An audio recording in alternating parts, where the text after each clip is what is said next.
Welcome to mission dream institute. और आज हम लोग यहाँ पर बात करने वाले हैं यूपीटीईटी में एनवायरमेंटल स्टडी से जो आपके क्वेश्चंस आते हैं उसके कुछ इंपॉर्टेंट टॉपिक पर हम लोग यहाँ पर चर्चा करेंगे। स्टार्ट करते हैं हम लोग।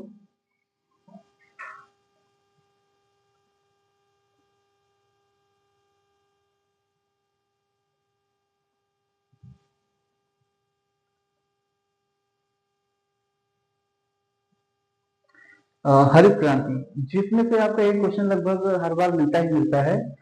हरित क्रांति के जनक आपके भारत में एम.एस. स्वामीनाथन। और अगर हम बात करते हैं कि विश्व में जो आपके हरित क्रांति के जनक रहे तो आपके नॉर्मन अर्नेस्ट बोरलॉग आपके जाने जाते हैं, जिनका जन्म 25 मार्च 1914 को अमेरिका के आइगोवा प्रांत में हुआ था। मैक्सिको उनका कर्म क्षेत्र रहा है। इसके द्वारा विकसित गेहूं की उच्च उत्पादकता वाली प्रजातियों से भारत, पाकिस्तान, मैक्सिको सहित अनेक देशों में गेहूं का उत्पादन दोगुना हो गया। जैसा कि हम लोग जानते हैं कि जब 1947 के बाद हमें आजादी मिली तो हमारे पास बहुत सारी प्रॉब्लम्स क्रिएट हुई थी। और 1951 में जब अपने यहाँ लोकसभा के चुनाव हुए तो वहां भी जो आपका प्लानिंग डिपार्टमेंट था तो योजना आयोग के में 3 चीजों का सबसे पहले वर्णन किया गया था, जिसमें कि आपकी खाने की समस्याएं हैं उस पर बात की गई थी। इसके अलावा खाद के अलावा जब आप आएंगे तो उद्योग से संबंधित जो आपकी समस्याएं थी, उद्योग के अलावा जो आपकी जो है बेरोजगारी की समस्याएं थी।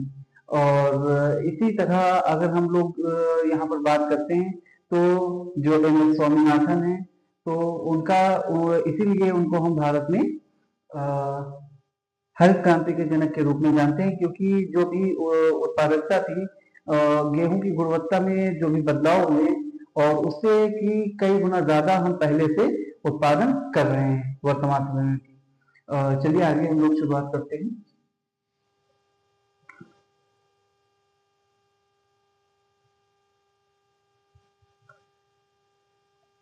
विभिन्न क्रांतियां एवं उनसे संबंधित क्षेत्र, यहाँ पर कुछ क्रांतियां हैं जिनसे संबंधित कुछ क्षेत्र हैं जिनके ऊपर आपके लगभग 1 नंबर का क्वेश्चन मिलता है। आपके हरित क्रांति, ग्रीन रेवोल्यूशन, ये आपकी जो संबंधित है ये खाद्य उत्पादन से संबंधित है। सुनहरी क्रांति, गोल्डन रेवोल्यूशन, फल सब्जी उत्पादन, उद्यान, कृषि। श्वेत क्रांति, व्हाइट रेवोल्यूशन, दुग्ध उत्पादन से संबंधित है। भूरी क्रांति, ब्राउन रेवोल्यूशन, उर्वरक उत्पादन, गैर परंपरागत ऊर्जा।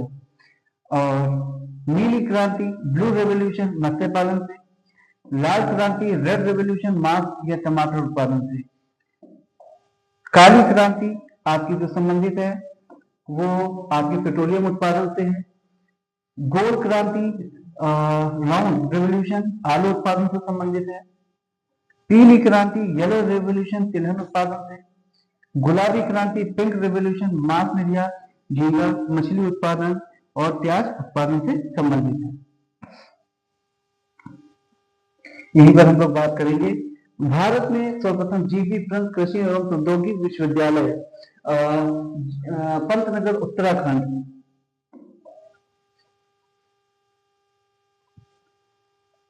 द्वारा जीरो टिल बीज एवं उर्वरक ड्रिल का विकास किया गया। अब जीरो टिल बीज क्या था? टीलेज पद्धति के अनुसार बिना जुताई किए हुए कई सालों तक खेती की जा सकती है। मतलब यहाँ पर इन बीजों का उपयोग करके हम कई सालों तक खेती को कर सकते हैं। और यहाँ पर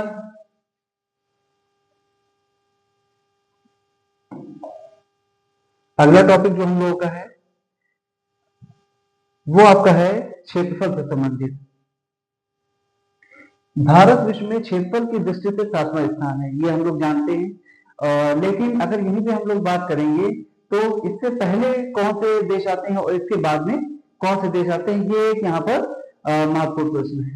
तो क्षेत्रफल की दृष्टि में अगर हम लोग यहाँ पर बात करेंगे तो आपका रूस, कनाडा, अमेरिका, चीन, ब्राजील, ऑस्ट्रेलिया के बाद आपका भारत 7वें स्थान पर आता है।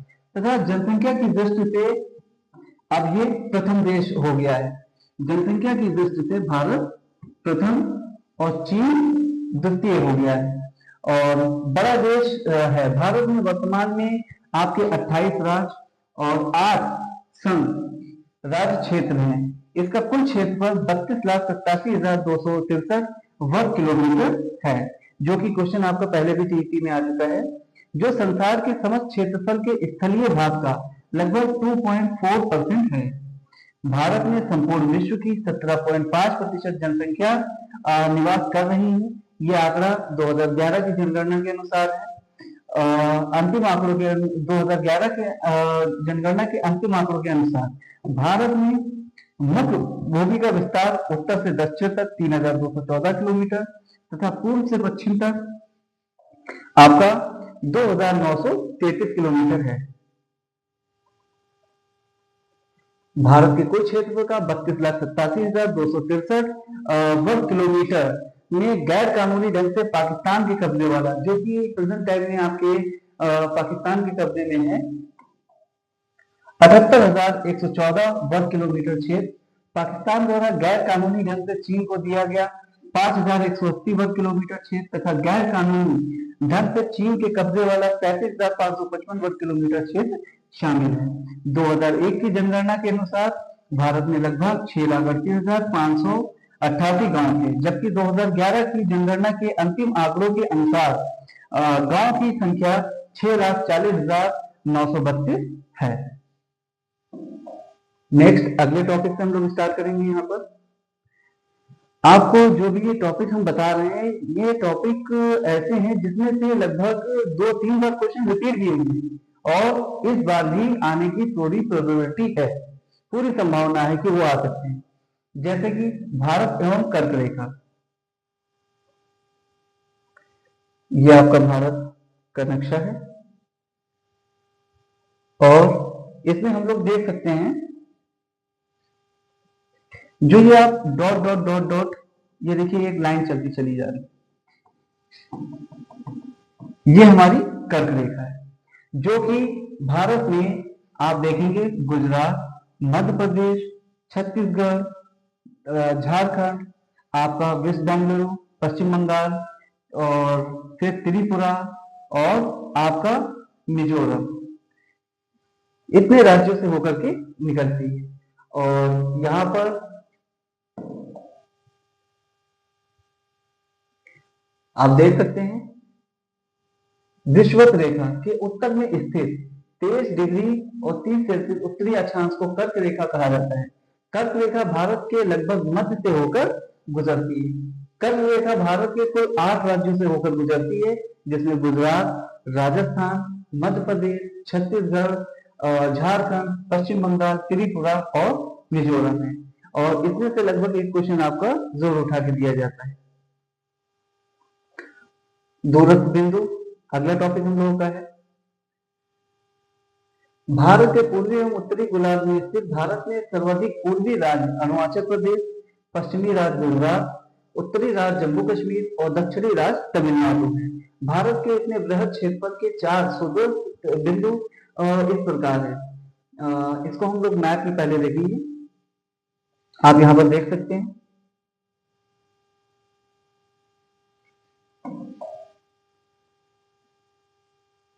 जो आपका उत्तर में Jammu and Kashmir present time में यहाँ पर आप देखेंगे तो जम्मू एंड कश्मीर और ये आपका लद्दाख। तो यहाँ पर उत्तरी इंदिरापुर, सियाचिन, जम्मू एवं कश्मीर ये उत्तर में पड़ता है। आप जब आएंगे पूर्व की तरफ तो पूर्वी में कीबिथु अरुणाचल प्रदेश में, और पश्चिम की तरफ जब आते हैं तो गौरा मोता या गुहार मोती गुजरात, जब दक्षिण में आते हैं तो कन्याकुमारी तमिलनाडु, मुख्य भूमि दक्षिणतम में है। और दक्षिणी पॉइंट अगर देखा जाए तो आपका इंदिरा पॉइंट, ग्रेट निकोबार।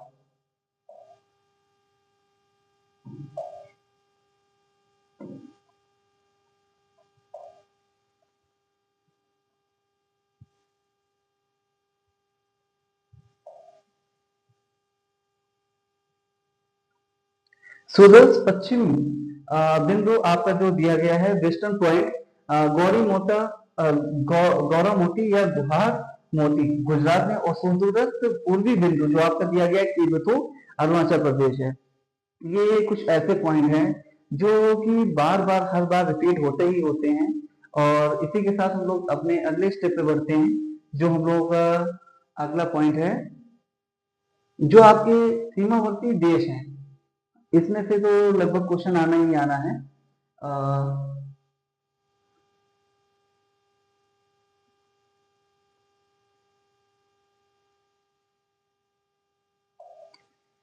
यहाँ पर हम लोग के पास देख सकते हैं कि भारत के निकटतम पड़ोसी देश, हमारे पड़ोसी देश पाकिस्तान, अफगानिस्तान, आपका श्रीलंका, भूटान, नेपाल, चीन और अफगानिस्तान। इसी तरह से आप देखेंगे यहाँ पर देखिए दिया गया है निकटतम पड़ोसी देश पाकिस्तान, अफगानिस्तान, चीन, नेपाल, भूटान, म्यांमार, बांग्लादेश, मालदीव और श्रीलंका। देश की सीमाएं प्राकृतिक एवं मानव निर्मित दोनों प्रकार की हैं। भारत की स्थलीय सीमा उत्तर में चीन व नेपाल, उत्तर पश्चिम में अफगानिस्तान, पश्चिम में पाकिस्तान, पूर्व में बांग्लादेश एवं म्यांमार,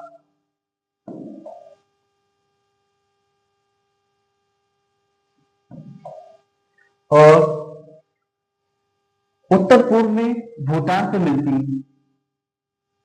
पश्चिम में पाकिस्तान तथा पूर्व में बांग्लादेश के साथ भारत की सीमाएं कृत्रिम अथवा मानव निर्मित हैं, जबकि अन्य 6 देशों में अफगानिस्तान, पाकिस्तान, चीन, नेपाल, भूटान तथा म्यांमार के साथ भारत की सीमाएं प्राकृतिक हैं।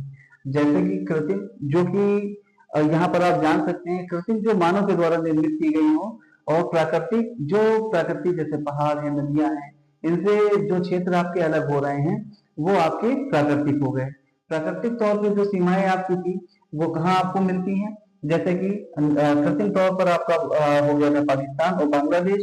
और यहाँ पर जब हम लोग आते हैं मानव निर्मित है, जबकि अन्य 6 देश अफगानिस्तान, पाकिस्तान, चीन, नेपाल, भूटान, म्यांमार के साथ भारत की सीमाएं प्राकृतिक हैं।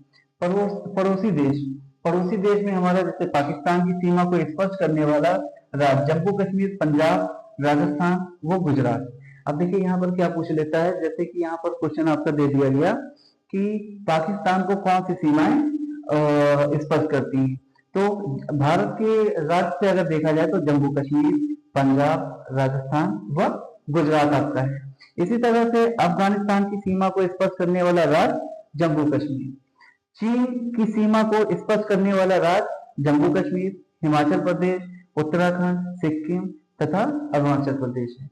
बांग्लादेश की सीमा को स्पर्श करने वाला राज्य मिजोरम, त्रिपुरा, असम, मेघालय, पश्चिम बंगाल।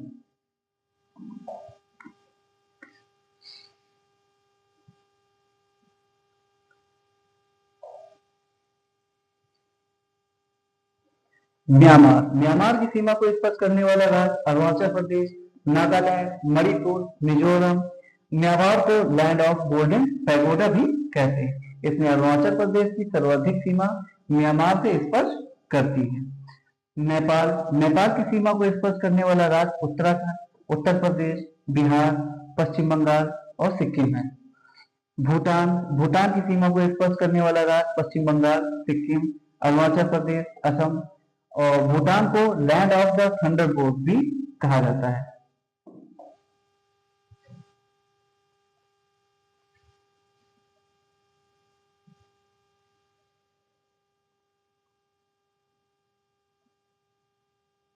ये आप भारत के नक्शे में देख सकते हैं, जो भी भारत की सीमाएं यहाँ पर टच कर रही हैं, अफगानिस्तान, पाकिस्तान, चीन, सिक्किम, भूटान, आप यहाँ पर आएंगे म्यांमार, म्यांमार के बाद श्रीलंका, जो कि आपकी सारी सीमाएं दी गई हैं, जिनके बारे में हमने अभी यहाँ पर देखा है।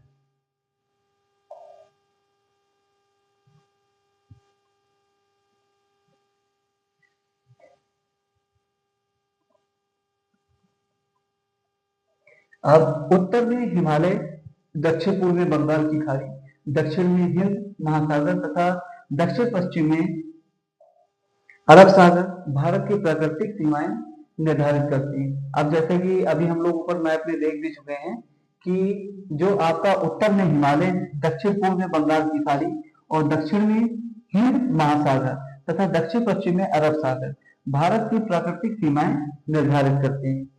भारत तथा पाकिस्तान के मध्य सीमा अध्यारोपित सीमा। अध्यारोपित सीमा जिसे हम कौन सा बोलते हैं, यहाँ पर आप देख सकते हैं सुप्रीम पोस्ट बाउंड्री का एक उदाहरण है। अध्यारोपित सीमा एक ऐसी सीमा होती है जो किसी बाह्य शक्ति द्वारा आरोपित की जाती है। जैसे वर्ष 1947 में भारत और पाकिस्तान ने ग्रेट ब्रिटेन द्वारा अध्यारोपित सीमा को साझा किया था। इस रेखा को रेड क्लिफ कहते हैं और चीन भारत से मैकमोहन रेखा के द्वारा पृथक होता है। अफगानिस्तान भारत से ड्यूरन रेखा द्वारा पृथक होता है। समुद्र पार भारत पर सर्वाधिक निकटतम देश श्रीलंका है, जो पाक जलडबूमत द्वारा भारतीय मुख्य भूभाग तमिलनाडु से पृथक होता है। यह बंगाल की खाड़ी को गल्फ ऑफ मन्नार से जोड़ता है। इसकी चौड़ाई 64 से 137 किलोमीटर है। इसका नामकरण ब्रिटिश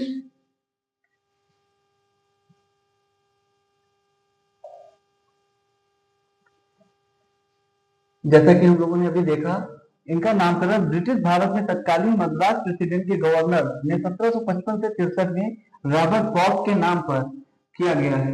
भारत की सबसे लंबी स्थलीय सीमा रेखा बांग्लादेश के साथ लगती है। ये भी क्वेश्चन आया है कि भारत की सबसे लंबी सीमा रेखा किस देश के साथ लगती है, तो वो आपका पाकिस्तान। ज्यादातर लोग सोच लेते हैं क्योंकि वो बॉर्डर काफी लंबा दिखता है, लेकिन नहीं, यहाँ पर बांग्लादेश है। भारत की सबसे लंबी स्थलीय सीमा बांग्लादेश के साथ लगती है। इसकी कुल लंबाई 4096.7 किलोमीटर है। सबसे छोटी स्थलीय सीमा अफगानिस्तान 106 किलोमीटर के साथ लगती है। भारत म्यांमार के मध्य हिमालय के उत्तर पूर्वी पर्वत श्रेणियां अरकामायुमा, नागा, पतकई स्थलीय सीमा बनाती है। ये भारत को इरावदी नदी द्वारा म्यांमार से अलग करती है। सिक्किम प्रदेश की सीमाएं 3 देशों क्रमशः नेपाल, भूटान एवं चीन से मिलती हैं। इसी प्रकार पश्चिम बंगाल, नेपाल, भूटान एवं बांग्लादेश एवं जम्मू कश्मीर, अफगानिस्तान, चीन एवं पाकिस्तान की सीमाएं तीनों देशों से मिलती हैं। त्रिपुरा राज्य उत्तर, पश्चिम एवं दक्षिण में 3 तरफ से बांग्लादेश से घिरा हुआ है, अतः इसके 3 तरफ अंतरराष्ट्रीय सीमा है।